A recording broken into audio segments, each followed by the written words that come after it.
ব্যাপার, ডাইকে দিলাম, সে তো ঘরেও নেই, কনে গেল? ওই দেখো, রাতে ডাইকে দিলাম, এখন উঠোনে যে ঘুমো, আর ভাল লাগে না। এই কি ব্যাপার, তুমি এই জায়গায় শুয়ে রয়েছো কি জন্য? কি ব্যাপার, ডাকতেছি তুমি শুনতে পাচ্ছিস না? কি হইলো? কাজে যাবা না তুমি? না ছিলাম ঘরে শুয়ে, সেখান থেকে যন্ত্রণায় আইছি এখানেও চলে আইসাও জ্বালাতি। জ্বালায় কি শখ করে? আজকে 8টা রোজা হতে গেল, এই 8টা রোজায় ছেলেটা আমার শুধু সিঁড়ে দিয়ে ইফতারি করে, সিয়ারিও করে শুধু পান্তা ভাত দিয়ে। ছোট মানুষ এসব খায় কি রোজা থাকতে চায়? বাড়ির আশপাশের লোকজন সব মাছ গইডে ভাত খেয়ে রোজা থাকে। ইফতারি করার সময় বিভিন্ন রকমের ফল ফুলের দিয়ে ইফতারি করে, আরো কত খাবার খায়। আর ছোট মানুষ ওইসব দেখে আইসে, বাড়ি আসে শুধু আমার সাথে কান্দে।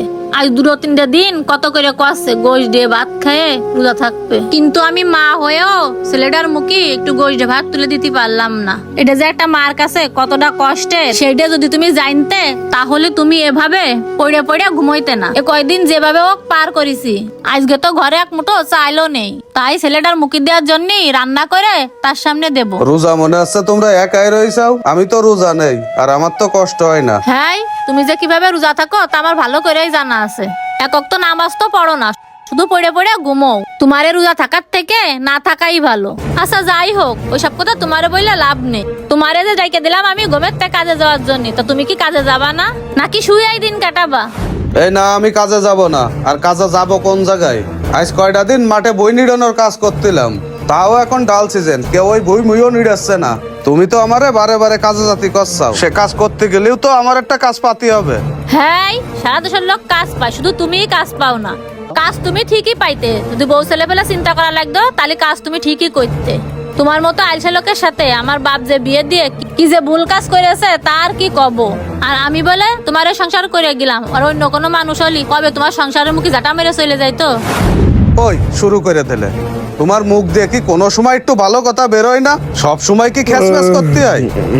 আইসে একটু ভালোভাবেও তো কথা কওয়া যায়, তা না করে অনুমানের মতো সবসময় দাঁত খিসমিস করতেই থাকো। শুরু হয়ে গেছে, এগেন নিয়ে আর পারি নে। আল্লাহ 30টা দিন কাজে যাওয়ার সময় শুনবো ওই দুটো বাধাই দেছে। দেই আজকে যাই দেখি প্রতিদিন তো কি নিয়ে বাধায় এরা। আর তোমার কি সবসময় ঝগড়া করতে ইচ্ছা করে? 24টা ঘন্টায় ঝগড়া করতে থাকো, ঝগড়া ছাড়া কি তুমি থাকতে পারো না? এই তোকের কি হয় রে? আল্লাহ 30টা দিন সকালে ঘুমিতে উঠে দেখি তোকের এরকম জ্ঞানজাম, এসব তো আমার আর ভালো লাগতেছে না। কি আর করবো রে ভাই, তোমার বাইরে যে কাজে জাতি কইছি সেই আমার সাথে বাধাই দিছে। তোমার বাইরে তো কাজে জাতি করলেই কষ্ট লেগে যায়। কষ্ট লাগবে না? যদি কাজ কাম পাতাম ঠিক মতো তাহলে আর কষ্ট মষ্ট লাগতো না। এ ভাই তুই কাজ কাম পাচ্ছিস না মানে? সমস্ত লোক কাজ করতেছে, শুধু তোরই কাজ নেই?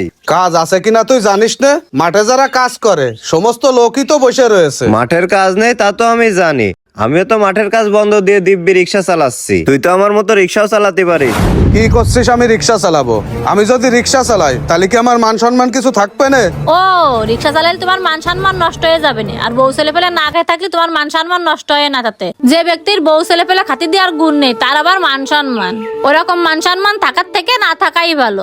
হ্যাঁ ভাবি তো ঠিকই কয়েছে, যেই মান সম্মান দেখাতে যায় নিজের বউ ছেলে পেলে না খায় থাকে, ওই মান সম্মান তো থাকার থেকে না থাকাই ভালো। তা তো বুঝলাম রে ভাই, তারপরেও রিক্সা চালানো কিরাম একটা হয়ে যায় না? কেরাম হবে? কিছুই হবেন না। শোন, তুই অত ঝঞ্ঝাট ঝামেলা করিস না তো, তুই আমার সাথে চল, তোর একটা রিক্সা নিয়ে দিচ্ছি, তুই আজকের থেকে রিক্সা চালাবি। জয় তো ঠিকই কয়েছে, দেখো তুমি যাও।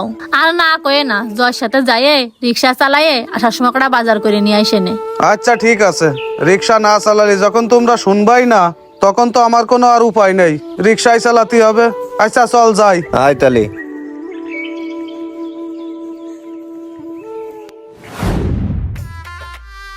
ভাই আপনি এই জায়গায় বসে রয়েছেন? যাক ভালো হলো, আমি তো মনে করিলাম আসে আপনারা পাবান না। ও জয়, তা তোর আসতে আজকে এত লেট হলো কেন? সাথে আবার কারে নিয়ে আইসিস? এরে তো চিনলাম না। ও ভাই, ইনি হচ্ছে আমার বড় ভাই। এখন তো আর মাঠে কাজ কাম নেই, তাই ভাবলাম বাড়ি বসে রয়েছে, আপনার এখানে এসে একটা রিক্সা নিয়ে দিই, রিক্সাটা চালাই খাইলো। তা ভাইরে কি একটা রিক্সা চালানোর জন্য দেয়া যাবে না? ও রিক্সা চালাবে? তা তো ভালো কথা। আর আমি রিক্সা দেওয়ার জন্যই তো বসে আছি। তা ভাড়া ঠিক মতো দেবে না তো? শোনো, রিক্সা কিন্তু নিয়মিত চালাতে হবে, বন্ধ দেওয়া যাবে না। ভাই আপনার কোনো চিন্তা করা লাগবে না, আমি আপনার রিক্সা নিয়মিতই চালাবানে। আর ভাড়া নিয়েও কোনো চিন্তা করা লাগবে না, প্রত্যেকদিন ভাড়া খাইতে আপনার ভাড়া দিয়ে যা থাকে তাই নিয়েই আমি যাব বাড়ি, সমস্যা কি? এই যে জয়, তোমারা দেখেই কিন্তু আমি গাড়িটা দিচ্ছি। এই নাও গাড়ির চাবিটা, ঠিক মতো গাড়ির ভাড়ার টাকা দিতে বলবা। ওই যে ওই জায়গায় গাড়ি আছে, যাও নিয়ে যাও। আচ্ছা ভাই ঠিক আছে, বড় ভাই এনে চাবি নে। আচ্ছা দে, আচ্ছা যাও। তাহলে তুই তোর ইজি বাইক নিয়ে বেরো।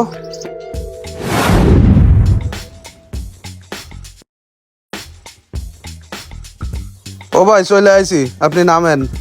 ও আচ্ছা ঠিক আছে, এই নেন ভাড়াটা রাখেন। যাক, এই তো বেশ গাছিক টাকা হয়ে গেছে। রিক্সাওয়ালার ভাড়া দিয়েও 300-400 টাকা থাকবে নে। যা একটু খেলা করে আসি, তারপরে আর একটু খেপ মেরে রিক্সাওয়ালার ভাড়া দিয়ে বাড়ি চলে যাওয়া নে।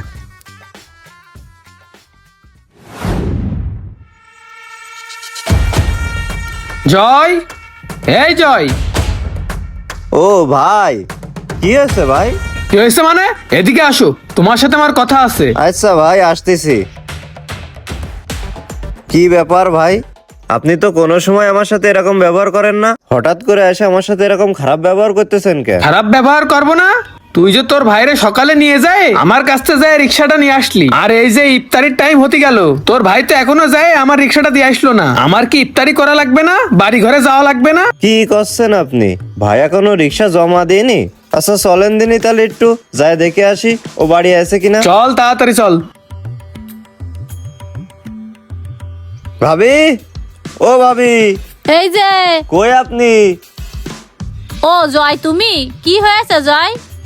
আর এই মুরব্বি খিরাই, মুরব্বির তো চিনলাম না। কি আর হবে, কচ্ছি ভাই কি বাড়ি আছে?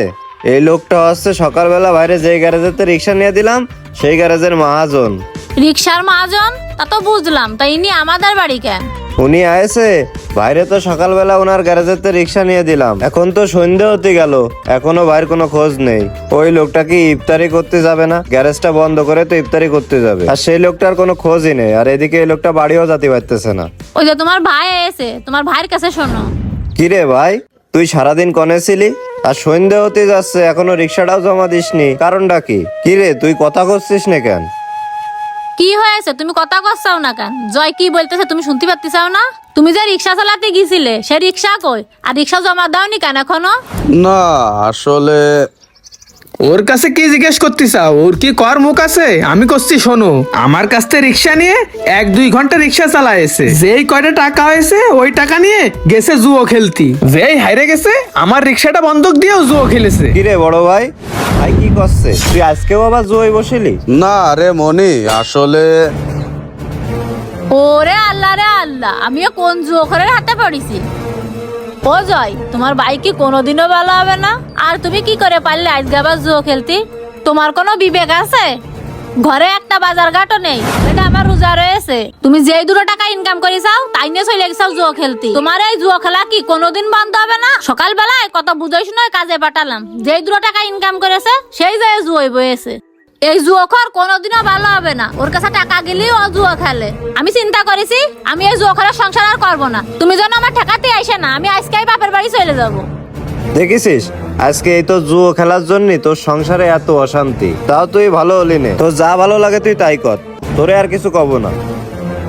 আর ওই যে ভাবি চলে যাচ্ছে, যদি পারিস তা ঠেকা। ওই মু যায় না, দাঁড়াও। কি হয়েছে, আবার ডাকতে চাও কি জন্য? করছি কি, তুমি যায় না, দেখো এইবারের মতো আমারে মাফ করে দাও, আমি আর কোনোদিনও জুয়ো খেলবার না। শোনো, তুমি 2 দিন অন্তর একই কথা কও, যে 2 টাকা ইনকাম করো সেই আবার জুয়ো খেলতে চলে যাও। তুমি কোনোদিনও ভালো হবে না, তাই তোমার সংসার আমি আর করবো না। দেখো তুমি যায় না, সত্যি আমি আর কোনোদিন জুয়ো খেলবার না, তুমি আমার কথা তুমি বিশ্বাস আর করো। ওদের কথা বাদ দাও। দেখো আমি তোমার এই পায়ে তুমি এই কাজ ধরেছি। করে আমারে পাপী বানায় না। শোনো, আমি জুয়ো খেলি আর যাই খেলি, আমি সত্যিই তোমারে খুব ভালোবাসি। আর তুমি চলে গেলি আমার সংসারটা পুরোই নষ্ট হয়ে যাবে না, আর তোমারেও ছাড়া তো আমি থাকতে পারি না। তাই আমি এই লোকজনের ভিতরে শেষবারের মতো কান ধরে কড়াল করতেছি, আমি আর কোনোদিনও জুয়ো খেলবার না। দেখো তুমি আমারে ছাড়ে যায় না। আচ্ছা ভাবি, ভাই যখন এত করে করছে তাহলে শেষবারের মতো একটা সুযোগ দিয়েই দেখেন। এইটাই কিন্তু তোমার শেষ সুযোগ। তুমি যদি আর কোনোদিন জুয়া খেলো তাহলে আর আমি তোমার মাফ করবো না। ঠিক আছে, আমি আর কোনোদিনও খেলবো না, তুমি দেখে আপনি নিয়ে। টেনশন করেন না, আমি 2-1 দিনের ভিতরে টাকা ম্যানেজ করে আপনার রিক্সাটা ছাড়াই এনে দিবানে। আচ্ছা ঠিক আছে। আচ্ছা ভাই। আচ্ছা চলো ঘরে চলো। এমন ঘটনা শুধু আমার সংসারে নয়, বাংলার হাজারো সংসারে এমন ঘটনা প্রতিনিয়ত ঘটেই চলেছে। তাই আপনাদের উদ্দেশ্যে একটাই কথা বলতে চাই, জুয়া খেলা বন্ধ করুন এবং সংসারে শান্তি ফিরিয়ে আনুন।